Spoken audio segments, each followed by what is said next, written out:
Então, observar o que os teus olhos estão se alimentando, isso é fundamental para não gerar gatilhos de preocupação, para não gerar gatilhos de medo, meus irmãos. O medo, ele é paralisador, o medo, ele estagna pessoas. Nós caminhamos com Cristo Jesus em verdadeira paz, então nós precisamos ter muito cuidado com o que entra.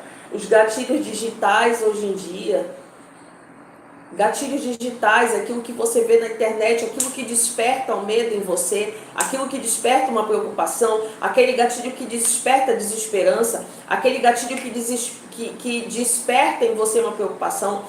Eu lembro que eu contei para vocês um testemunho que eu passei do meu filho na escola, né? De uma pessoa ir lá com o nome, enfim, não vou falar sobre isso, que isso me machucou um tempo. E foi um pouco antes dele entrar de férias. E aí o que acontece? Começou a aparecer para mim, gente, isso é surreal. Parece que hoje em dia o algoritmo ouve tu falar. E eu já fiz umas pesquisas sobre isso, estudando sobre o algoritmo, né? O algoritmo é os robôs de pesquisa da internet. E aí parece que tem coisas que tu ouve falar, antigamente tu só pesquisava. Hoje em dia o teu celular parece que ele capta tudo que tu fala também.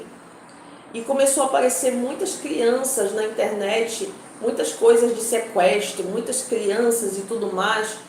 E sabe, e apareceu aí, foi na mesma semana, aí o Senhor mandou eu blindar minha mente. O Senhor mandou eu blindar meus pensamentos, blindar meu coração, porque às vezes o medo começa a querer bater na porta devido tu ter visto uma circunstância do teu lado, talvez tu viu alguém passar por isso, talvez tu passou por alguma experiência negativa e tu acha que a tua vida só vai ser isso, que nada mais vai acontecer diferente, e o Senhor mandou eu blindar o meu coração, a minha mente do medo. E esses gatilhos em rede social, isso é muito real, queridos. Pessoas muitas vezes têm perfis de câncer, né? Eu não estou falando que pessoas que estão doentes não podem contar o seu testemunho, mas sabe, conta testemunho de edificação, testemunho que vai edificar pessoas, mas pessoas às vezes seguem perfis só para alimentar a derrota, para alimentar a tristeza, para alimentar o medo, para alimentar a preocupação. Aí você segue um perfil de doença, aí você começa a de repente sentir uma pontada no peito e você já acha que vai infartar. Você começa a ver coisas de câncer, você já acha que você vai ter. Aí você começa a ver crianças, muitas vezes, que estão passando por situações. Entenda, a inteligência artificial ela é uma bênção, mas tem muitas coisas da inteligência artificial que é mentira. Na verdade, a inteligência artificial é uma mentira, né? É uma mentira. E a gente precisa entender que tem muitas imagens hoje nas redes sociais só para te puxar para engajamento, que é mentira. Então nem todo sequestro é verdade, nem toda imagem é verdade. E aí tem muitas pessoas que seguem perfis de mentira e ficam alimentando isso dentro de si. Aí já prende o menino em casa, não deixa o menino ir para casa de ninguém, não deixa o menino... A gente tem que ter cuidado com tudo relacionado aos nossos filhos. Nós somos responsáveis por eles. Mas sabe, queridos, quando meu filho passou por isso na escola, passou por esse risco, queridos, o próprio Deus falou para me blindar a minha mente. Porque começou a me aparecer muita coisa, e eu praticamente já não queria mandar o Davi para a escola, eu já não queria, isso acontece, sou ser humano normal. Mas nós temos um Deus sobrenatural que cuida da nossa mente, que cuida do nosso coração, que cuida da nossa vida. Então, meus irmãos, a gente precisa observar nos gatilhos digitais, nas conversas tóxicas que nós estamos sentando para conversar, o que você está ouvindo, pessoas que edificam a tua vida ou pessoas que só falam de derrota. Eu lembro que domingo eu fui em um momento muito especial, eu vi meu filho para tomar banho e tudo mais, de piscina com uma querida, tivemos uma conversa muito edificante, conversa sobre família, conversa que, sabe, foi muito em paz. Você tem que ter esses momentos de paz, não momentos, você tem que ter vida de paz, você tem que saber com quem você está sentando para conversar, essa pessoa que você está conversando está trazendo sobre a vida do outro, ou está trazendo edificação para a tua vida. Então analisa, está trazendo só preocupação, murmuração, porque tem pessoas, queridos, que a gente encosta que é só murmuração.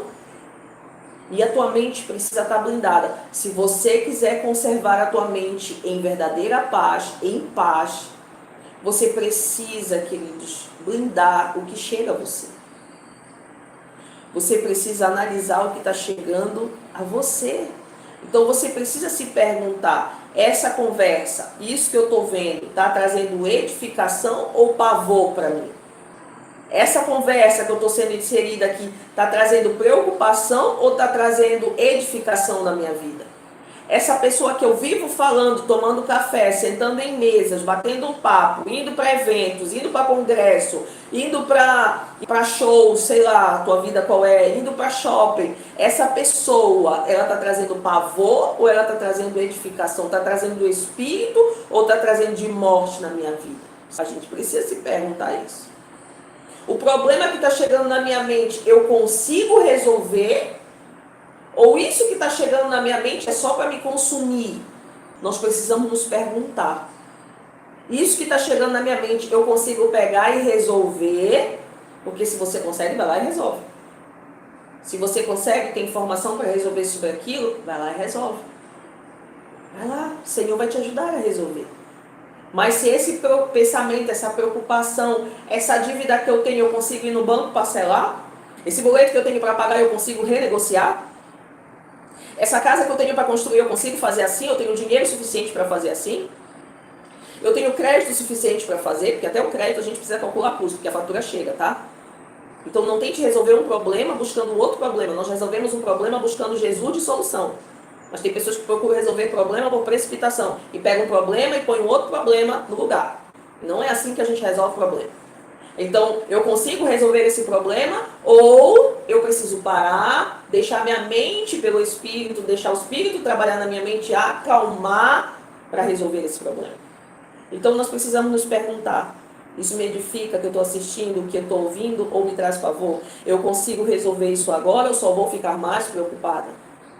Então, se você fizer essas perguntas para você, queridos, os pensamentos negativos não vão roubar a tua paz. Pensamentos negativos roubam a paz porque pessoas alimentam. O Senhor mandou eu trazer um testemunho hoje para vocês quando eu perdi meu pai. Entenda porque sem dúvida nenhuma, o Senhor não manda eu trazer as coisas como testemunho por trazer. Eu tenho muita responsabilidade com testemunhos, porque tem testemunhos que nós só podemos trazer quando está acabado, quando está trabalhado pelo Espírito dentro de nós. Existiu um momento da perda da minha mãe. Para quem não sabe, eu fui para depressão através da morte da minha mãe, eu passei por um processo depressivo.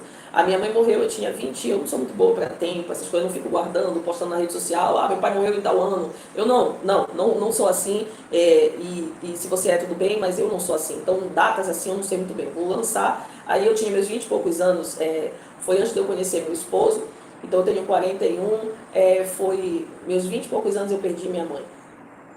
E quando eu perdi minha mãe ainda solteira, eu fui para a depressão, para o fundo do poço da depressão.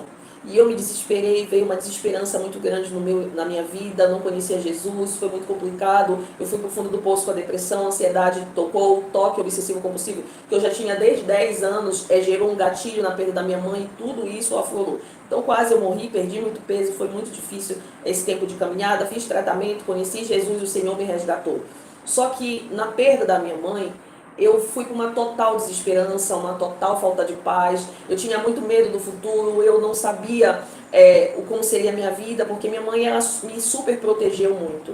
A minha mãe ela fez o que tinha para fazer. Então minha mãe era aquela que me esperava meia-noite, eu chegava, trabalhava numa época no shopping também, além do hospital, e eu chegava, minha mãe me pegava na parada, era uma super proteção muito grande. Eu sabia cozinhar, mas a minha mãe dizia que mesmo sabendo cozinhar, eu ia me queimar, então era um medo que ela alimentava dentro de mim, e hoje eu sei que é tudo isso. Mas ela fazia o que sabia fazer.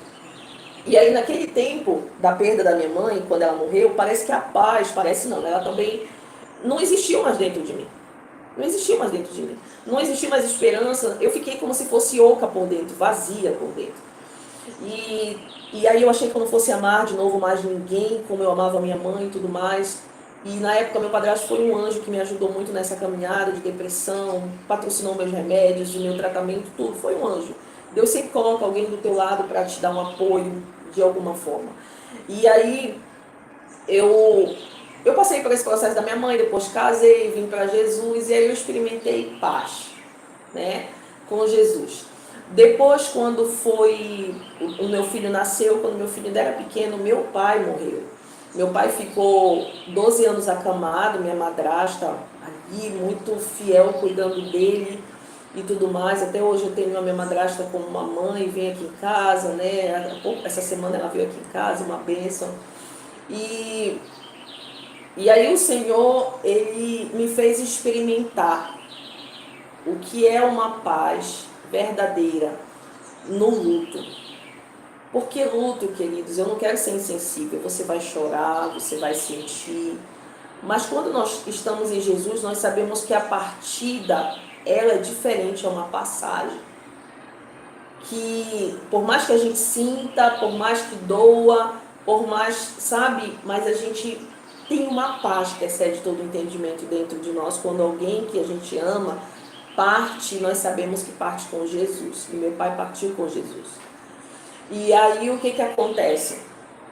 No momento do luto do meu pai, que faz uns 5 anos isso, eu experimentei algo diferenciado. E quando eu lembro que quando a perda do meu pai, do início ao fim, até meu pai ser enterrado, eu não derramei uma lágrima. Eu não derramei uma lágrima. E no velório da minha mãe, eu queria ser enterrada junto com ela. Me desesperei.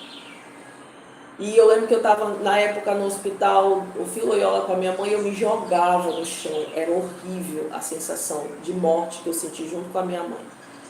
E com meu pai, eu senti uma paz que é só quem tem Jesus que consegue entender o que eu estou falando.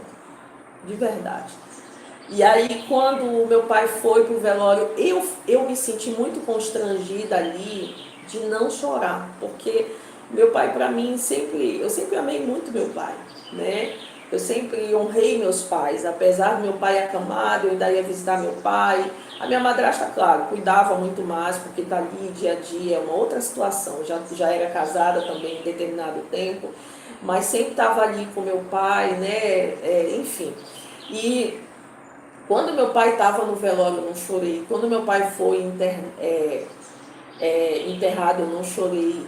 E assim, uma paz dentro de mim que parece que o Senhor tinha me anestesiado. Me anestesiado. Só que na quinta-feira, o meu pai faleceu e eu sempre orei pro meu pai. Eu já falei do velório, né? Mas deixa eu só voltar um pouquinho, tá? Tem paciência comigo, porque testemunho antigo a gente fica... E isso mexe muito comigo. E quando eu soube a notícia do meu pai, que ele foi para uma unidade de saúde próximo da minha casa, eu sempre orei a Deus, devido a ele não morar comigo, eu sempre orei a Deus para que o meu pai não morresse sem eu falar de Jesus para ele antes. E aí, na noite que o meu pai, foi a última noite que ele ficou no hospital, a penúltima noite, uma quinta-feira, a minha madrasta disse que eu poderia ficar com ele. E aí eu fui dormir com meu pai. Quando eu fui dormir com meu pai, fiz uma chamada de vídeo, foi a última chamada de vídeo que ele viu, o meu filho, bebê ainda, o Fred também. Meu pai não falava mais. E aí eu comecei a ler a Bíblia com ele. Em um determinado momento, falei de Jesus para ele já tinha aceitado Jesus, mas eu fiz ali ele confirmar de novo aquilo dali e tudo mais. E falei de Jesus para ele e li o Salmo, e o Senhor me deu o Salmo 91. O Salmo 91 para mim, ele me marca muito, porque foi uma palavra liberada. Nessa última noite que eu tive no meu pai, tá lá no Salmo 91, eu vou ler para ti. Foi uma palavra que eu recebi de Deus. E eu quero que você entenda o cuidado de Deus na tua mente. Eu quero que você entenda, talvez você não esteja passando por luto, graças a Deus, mas você esteja passando por um excesso de preocupação, você esteja na ansiedade, Deus, Ele cuida da gente nos mínimos detalhes. O Senhor me deu o Salmo 91, versículo 14, Ele falou assim: pois que tão encarecidamente me amou, também eu o livrarei. Poloei num alto retiro, porque conheceu o meu nome. Além do Senhor, naquele momento, estar confirmando, o Senhor me deu essa palavra muito clara, queridos, na minha vida, naquele momento, sentado naquela cadeira. O Senhor me deu o Salmo 91, 14. E eu disse assim: o Senhor está confirmando a salvação do meu pai naquele momento. Veio claro para mim a salvação do meu pai naquele momento, mas também aqui o Senhor estava falando de um apego, de um afeto, uma firmeza que o Senhor ia trazer também na minha vida em cuidado. E aí, naquele momento que eu passei a última noite com meu pai e tudo mais, eu senti muita paz. No outro dia, minha madrasta, e no outro dia ele faleceu. Foi enterrado. Aconteceu isso de eu não chorar. Em um determinado momento, num ponto comercial que eu estava, eu ficou esse questionamento. Por que eu não chorei? Por que eu estava tão fria no velório do meu pai? E o Espírito Santo, ele começou a me fazer discernir o que eu estava vivendo. E foi quando o Senhor me deu uma palavra. Ele falou sobre, na morte da minha mãe, devido a não ter ele, eu fui para o desespero, eu fui para o fundo do poço, eu me desesperei, porque essa paz não estava dentro de mim, essa paz ainda não habitava dentro de mim. Então o Senhor ali me fez viver o antes sem ele, como você tem uma perda sem Jesus e como você tem uma perda com Jesus. Agora eu quero deixar muito claro aqui para vocês que eu não quero ser insensível. Para você que está chorando, para você que está perdendo, para você que está... Não, queridos, perda é perda, perda dói. Mas o Senhor me fez viver essa experiência hoje para estar testemunhando aqui para vocês. O Senhor me fez viver uma perda sem Jesus e uma perda com Jesus. E Ele me fez experimentar que é totalmente diferente. O sustento é diferente, a paz é diferente, sabe? Aquilo que você sente naquele momento, a entrega é diferente. E foi isso que eu experimentei com relação à minha mãe e a entrega do meu pai. E o Salmo 91:14, depois o Senhor foi ministrando sobre paternidade na minha vida, sobre o cuidado na minha vida, sobre o afeto a mais, porque você conhece muitas vezes Deus de ouvir falar, você conhece Deus por milagre, por experiência, mas nós temos sempre um momento que nós conhecemos Deus como Pai. E foi a primeira vez que o Senhor revelou a paternidade dele, foi na perda do meu pai. Foi depois da perda do meu pai, o Senhor começou a ministrar sobre essa paternidade que ele tinha na minha vida. Então eu quero que você entenda que esse testemunho aqui tem tudo a ver com paz. Porque muitas vezes, queridos, nós achamos que a paz é a ausência de problema, como eu falei ontem. Que a paz é a ausência de perda. Que a paz é a ausência de dor.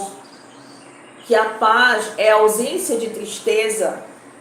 Mas não, queridos. A paz, como eu falei ontem, é a pessoa de Cristo Jesus vivendo em você. Vivendo em nós. E quando nós temos a presença de Deus, o teu luto é diferente, a tua preocupação é diferente, as tuas dores são diferentes, sabe? As notícias do mundo se tornam diferentes dentro de você, quando você tem os teus pensamentos interligados, ligados com Cristo Jesus.